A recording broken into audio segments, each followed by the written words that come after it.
and I just want to touch back quickly. The Dominic Mysterio match, it was a phenomenal match. Like, I want to touch on this quickly because this is going to be a separate video. We're going to be breaking this entire live up into separate videos across the week. But I want to say this. For Monday Night Raw, this felt like a PLE. This Monday Night Raw felt like a PLE. Cinema.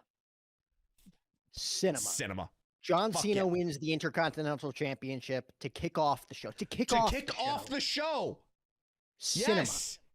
To kick off the fucking show.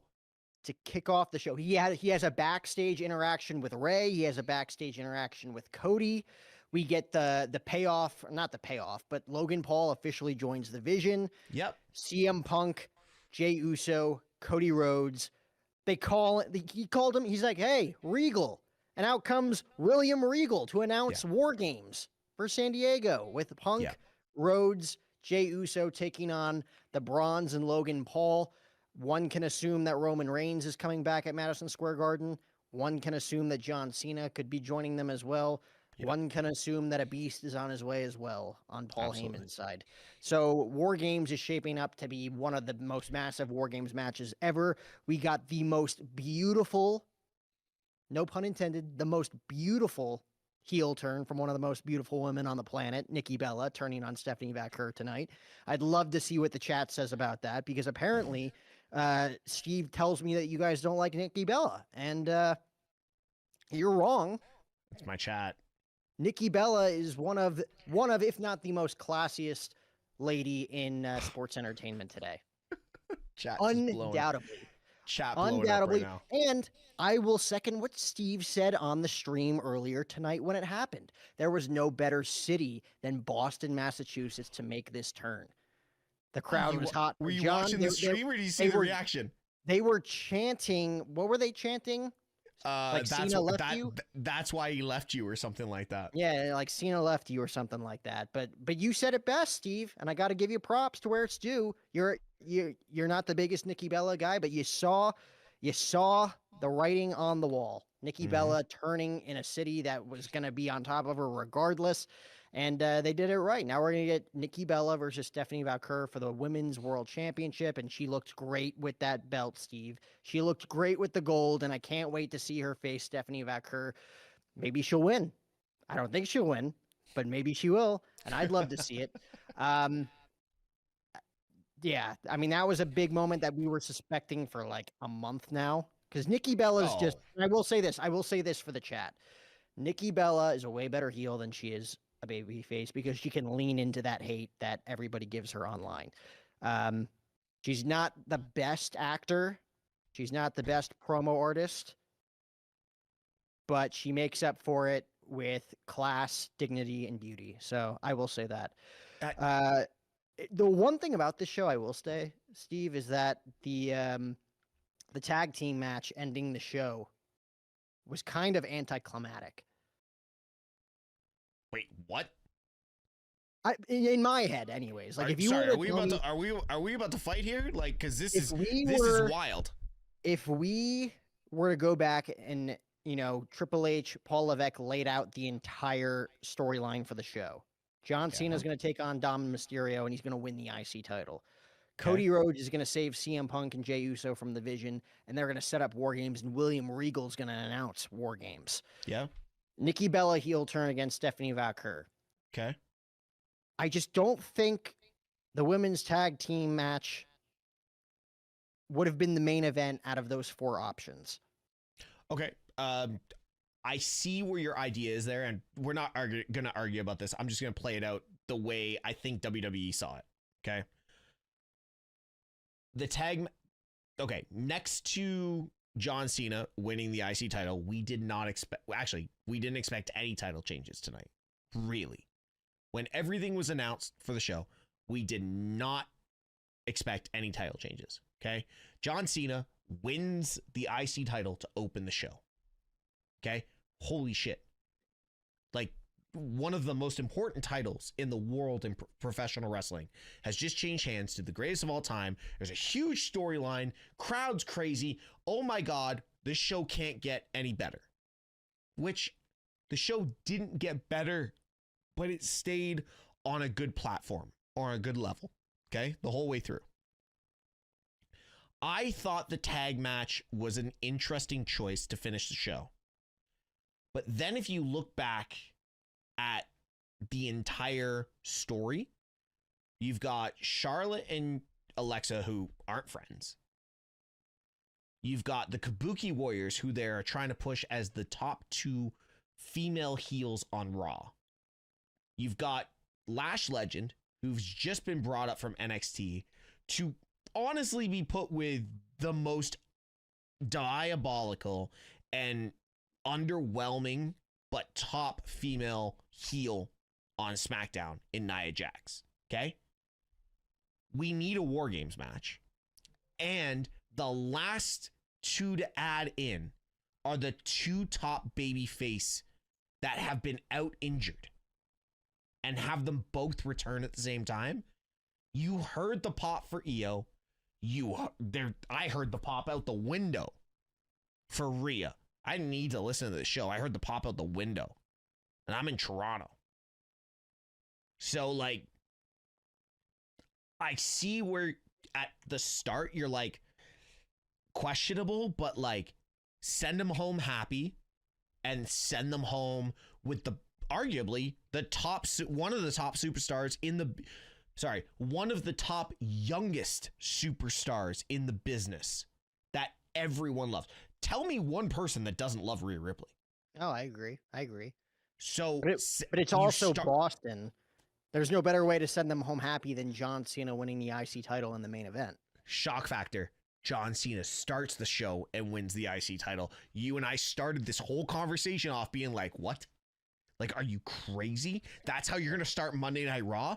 This is the thing. You start Monday Night Raw on that big of a high, it's a decline all the way through, and your views start to plummet. Tonight was the first Monday Night Raw where I sat there every segment and I'm like, I'm pretty sure this is going to happen. And if it does, it's going to be mental.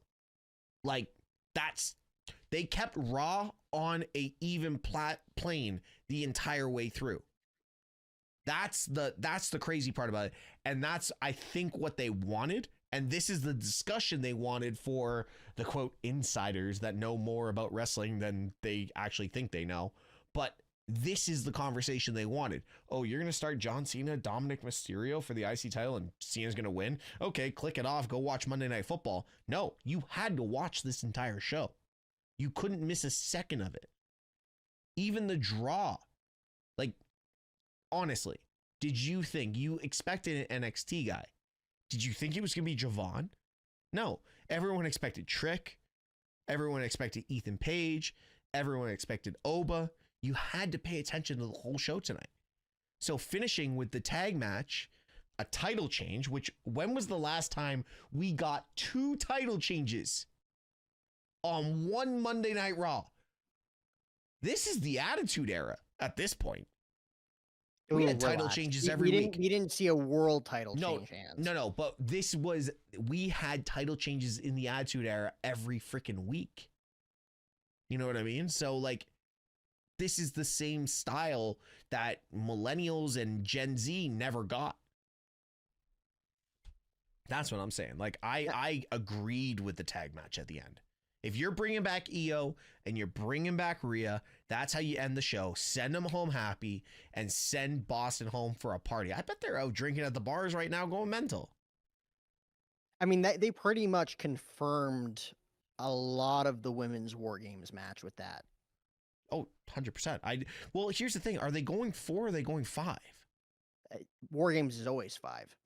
I know, but from what they did with the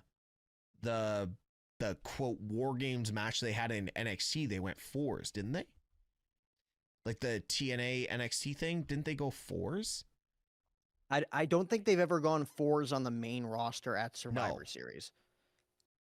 But so to me, it's like you have Kabuki Warriors, Becky Lash Lynch, and yeah, Lash and not Nia, and then you have Rhea, Io, Charlotte, Alexa Bliss, AJ Lee. That's what I would go with. So AJ Lee costs Becky the IC title at MSG, and Maxine walks out with the IC title? Potentially.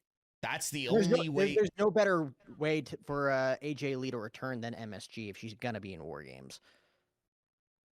Yeah, but all I'm saying is, where does AJ fit in the storyline? If Becky's coming in, right? It's to further along the AJ Becky storyline. Yeah, of course. So basically, we can confirm right now, if we're going with AJ Lee and Becky in WarGames, that means Becky is losing the IC title to Maxine Dupree next week at Madison Square Garden. They could, I mean, she could return after the match. Like Becky could like beat down Maxine after the match, and then AJ's music hits. Like there's a scenario where Becky's still the champ. Because let me ask you this: is Maxine Dupree ready? Dude, I don't know if I want to get into that live on stream. I don't want to say things that are okay. But you don't want to say things that'll offend people, Steve? Is that what, okay. Is that what you're saying? I am a fan of Max. Here's the thing. Compared to the analysis, or the not the analysis, the how I'm going to compare it. It's not fair to Maxine, but it's the only way I can put it. Maxine Dupree at this point is giving me Eva Marie vibes. Yep. Oh. Just put the dagger in her heart, Steve. I didn't think you were going to say something that diabolical. Oh. Chad, I'm so sorry that you have to deal with this week in and week out. I honestly think Maxine is going to be a great talent, but it's giving me the same vibes of like the push. No, hold on. Listen to me here.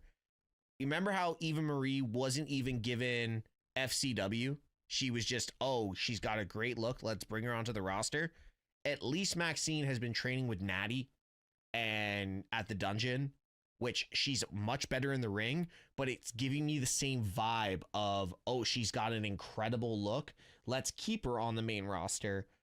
Why not just give her a run, a good run in NXT? Put her against Fallon. Put her against JC. Put her against women that have been in NXT for 4 or 5 years that are ready to get called up. Maxine's already been up. Let's just fine tune her and polish, and then bring her up and give her the IC title. Literally, Becky Lynch is one of the best to do it. It just feels that WWE really wants their next. They want their next Nikki Bella. They want their next Trish Stratus. They want their next. I don't know if I would put Maxine Dupree in that category. I don't think she has the class nor the confidence that a Trish Stratus or Nikki Bella has. I think that's what they're trying to build. The young, what is she, 24, 25? She's young. They're trying to build that next version of their female Hall of Famer in Maxine. That's what I'm getting the vibe of. And I'm not going to lie, if that's what you're trying to build, give me Blake. Give me JC. I'm sorry, give me JC. Like, those two, I can see just being that shock factor of coming up and taking the title like Kevin Owens did for the US Championship. Come up as NXT champion and take the title like you did from John Cena. You know what I mean? Make Blake that person. Blake is that person.